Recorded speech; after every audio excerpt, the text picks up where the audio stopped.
Determining the differences between Medigap plans can be confusing. After all, there are 10 options labeled from Plan A to Plan N. As you begin to look into this alphabet soup, take notice of Plans G and N. These are the two plans that have been the most popular with our clients here at Boomer Benefits. You, of course, want to find the best bargain for your money, so let's discuss the differences that could affect you personally, what the potential rate differences are, and what things you need to consider when determining whether a Medigap plan is the right fit for you. I will also share our helpful guide that compares Medigap Plan G versus Plan N, which will give you information about both plans to assist you in your decision. So, what is the difference between Plan G and Plan N? First, let's talk premiums. The rates for Medigap plans vary widely across the United States. Medigap plans in New York and Florida, for example, can be nearly double the rates in some of the least expensive states, such as Iowa and Kansas.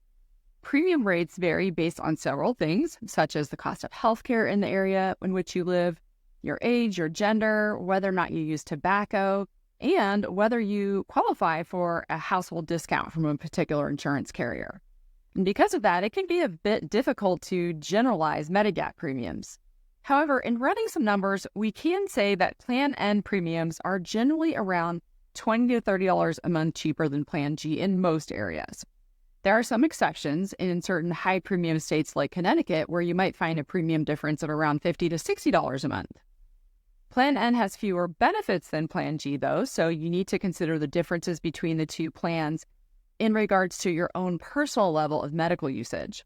With a Plan G policy, your only out-of-pocket responsibility is the once-a-year Part B deductible. On Plan N, you pay that same Part B deductible, but you also pay copays. For a doctor's visit, you can pay up to $20 and up to $50 for an emergency visit.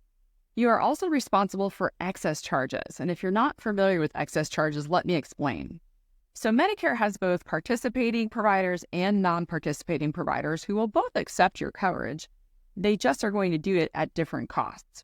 Non-participating providers can bill you up to 15% more than the Medicare allowable amount at their discretion. So this additional amount is considered a Part B excess charge. You'll have to pay it out of pocket unless you have a Medigap plan that includes benefits for Part B excess charges, such as Plan G. Plan N does not cover your excess charges, which means you might see some balance billing from a non-participating provider. It's important to also mention that there are a few states where excess charges are prohibited by law. So in those states, the only difference between Plan G and N are the copays that you pay for certain medical and emergency visits. So far, which option is sounding better to you? Now, if I were you, here's how I would make this decision for myself. If I am someone who almost never goes to the doctor and enrolling in Plan N would save me roughly $20 a month, then I might consider it. However, if I am someone that has a medical visit or two every month that will cost me $20 each, then one or two medical visits are going to pretty much negate most of my premium savings for Plan N. And this is especially true when you consider that non-participating Medicare doctors are also balance billing. Lastly, if I'm a person with several doctor visits per month, let's say I have a chronic health condition, then Plan G will absolutely save me money because otherwise I would rack up too many copays on Plan N. It would end up costing me more money per month than just going with Plan G in the first place because of my heavier medical usage. Now, this is my own opinion on how I would break it down and what I would do if I was in your shoes. I'll also share with you some feedback that we have from our own policyholders here at Boomer Benefits. Some of our clients who choose Plan N at first call us back later on down the road and want to change to Plan G because all of the copays and little balance bills begin to annoy them. They decide that they would rather just pay slightly more to eliminate that hassle altogether. Now, you can't avoid the Plan N excess charges by simply asking your providers up front if they accept Medicare assignment, which is another way of saying they are a participating provider. If a provider says no, you just refuse to see that provider and you look around for one that does accept Medicare's allowed rates. But the reality is that people often forget to ask, or they might remember to ask their doctor but not their lab facility, and bam, an unexpected balance bill ends up in your mailbox.